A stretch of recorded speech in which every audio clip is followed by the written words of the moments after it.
Welcome to Unveiled, the HPD podcast where we dive into the world of policing. I'm your host, Captain Rebecca Warren, and joining us today is the CARES team from Hampton-Newport News' CSB, Connie Vasta and Jasmine James.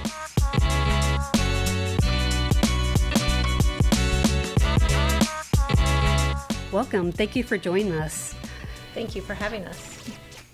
So, the CARES team. Connie, can you tell us about that? Yes, the CARES team is a specialized unit within the Hamptons Division of Fire and Rescue in partnership with the Community Services Board.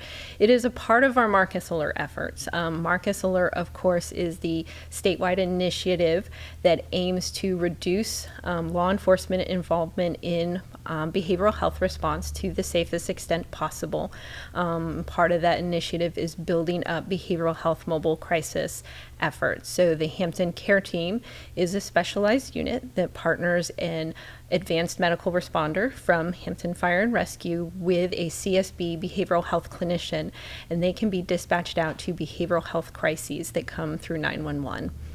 And they can provide crisis assessment and intervention on the scene and determine the appropriate next steps for the individual in crisis.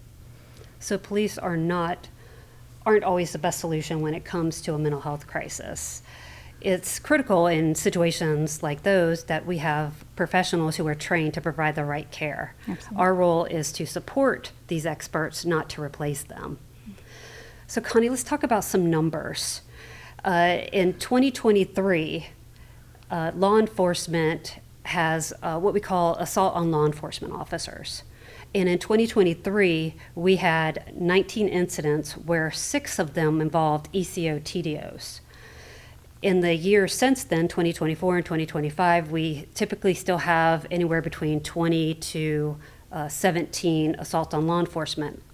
Since the implementation of the Marcus Alert Response Team and the CARES team, that has significantly decreased to 2 each year.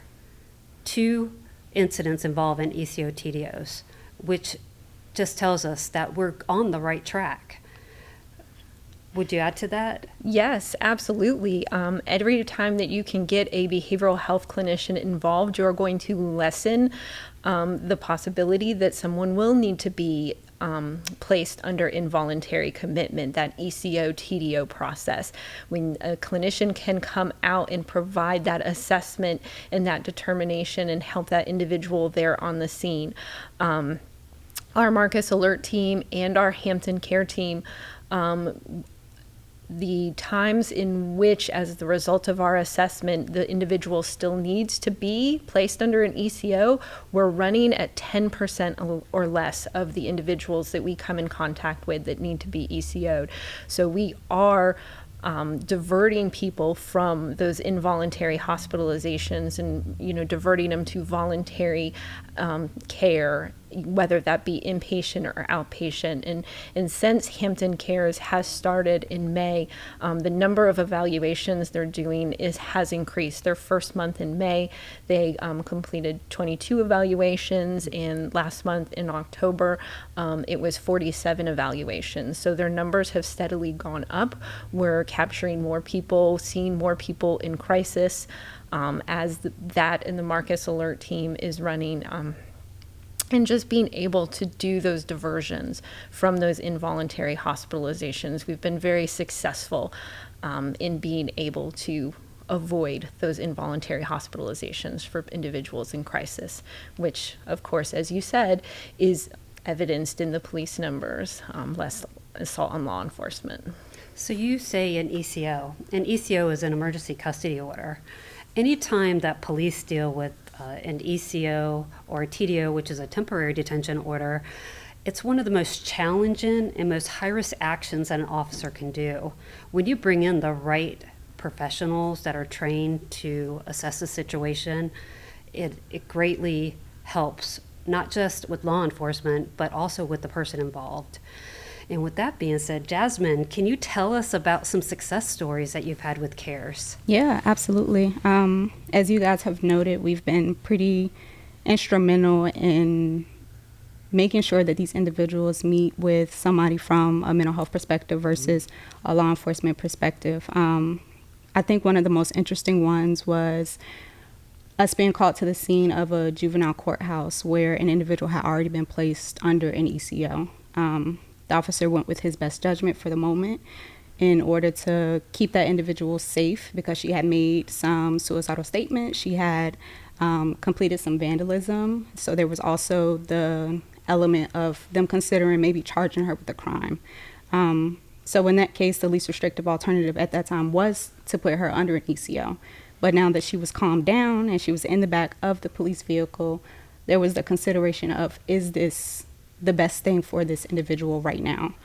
So he did end up calling us out, and we got to the scene. And at that point, of course, she doesn't want to talk to law enforcement anymore, right? She completely shut down.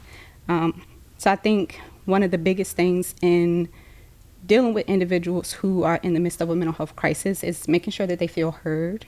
And that's really all that I did. I showed up and I asked her, hey, what's going on? I really want to hear your side of the story and your perspective. Otherwise, I have to go with, what these guys are saying, and what the law enforcement officer is saying is the least restrictive right now for your safety. And, that's may not be the best outcome for you today.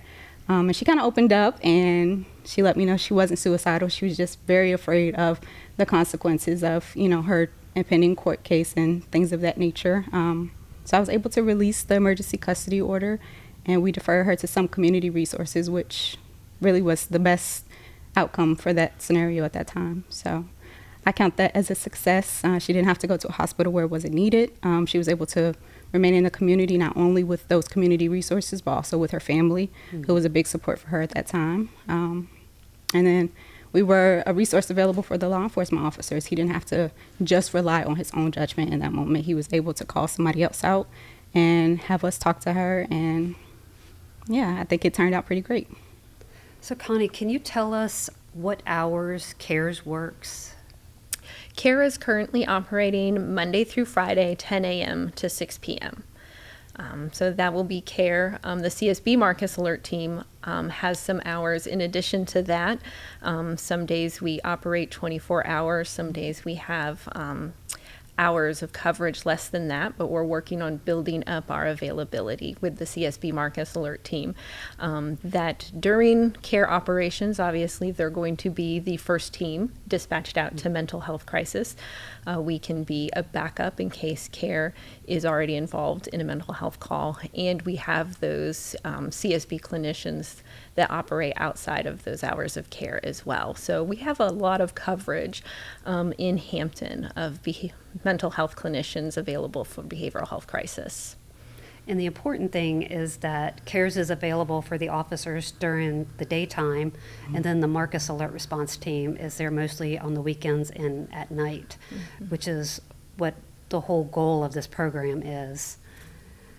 Yes, we are hoping that we can build even more capacity so we can provide that coverage for 24/7, so that there's always a behavioral health clinician. We're working towards that goal. Jasmine, do we have another success story with CARES? Yeah, we have so many. So my partner for today, Lex, and I were actually on a call last week, and there was a young lady who had called 911 in the midst of a crisis. Again, feeling suicidal. Officers had referenced in the notes that she had been like dashing across traffic. When we got on scene, it was pretty late in the night, so you've also got to account for, like low visibility when it comes to like her safety and them being concerned for her previous actions. So they were kind of considering an ECO just based on the facts of that moment. When I got there and I, talked to her and I said, hey, like, what's going on? Tell me some more information about what started all of this and how you were feeling in that moment. Were you trying to harm yourself?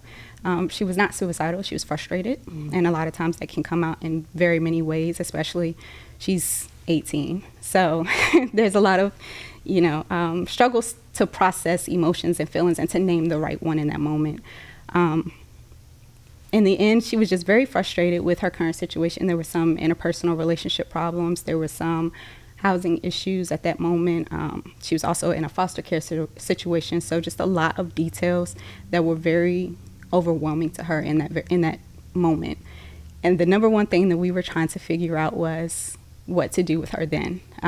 She didn't want to go back to where she had come from because, again, those interpersonal relationship problems. She was at her partner's house. She didn't feel safe to return. She didn't have a key to foster mom's house. So now we're, what do we do with this young lady who is a legal adult but doesn't have anywhere to go? So we ended up taking her to a shelter because they were open for everyone. It's cold outside. We really didn't want to leave her 7 p.m. at night in an environment where she is also not from this area. So she doesn't know anybody around here. She doesn't have anywhere to go. But now we've solved like the mental health crisis portion, just the immediate portion, of course. So we ended up taking her to a shelter where I'd even talked with one of the staff members there who said, yeah, bring her to the front of the line so that I can make sure I can keep an eye on her, so that she was as safe as possible in that moment. We did a safety plan with her. And then I got information for who she was connected to as far as her mental health supports, so that I could reach out to them and let them know, like, hey, there's definitely something else going on here. You guys, it may be the best opportunity now for you guys to reach out to her, get connected with her, and just make sure that she feels supported and that she's connected to everything that she needs to be. And then I did a referral for case management so that she's also got ongoing and continuous supports instead of it just being a one-time interaction where I see her, I drop her off at the shelter, and that's it. We did a referral to what was most appropriate, which was case management, because she was already connected to so many other things. So, yeah. I think that one turned out pretty good too. Great success story. Connie, if citizens need any type of mental health assistance, how can they get in contact? Sure. So if citizens want to access the Hampton Care Team, that's available through 911 or the Hampton Non-Emergency Line. The CSB Marcus Alert Team can also be dispatched out through 911 when we're operating. And individuals are always welcome to call 988. That is the National Suicide and Crisis Hotline. They provide support over the phone 24/7 for individuals in crisis and can help connect to local resources if that's what is needed. And if somebody is interested in working in the mental health field, do you have any recommendations? Sure. Places are usually hiring for mental health clinicians. The Hampton-Newport News Community Services Board has positions open currently. Individuals can go to our website, hnncsb.org, and look at the available positions and apply. Thank you both for sharing your success stories and for also sharing a lot about 988 and Marcus Alert and the new CARES team. Thank you for having us. And thank you for joining us for this episode of Unveiled. Thanks for joining us for Unveiled, a podcast highlighting the extraordinary men and women of the Hampton Police Division. To learn more, check us out on our social media and at hampton.gov/police.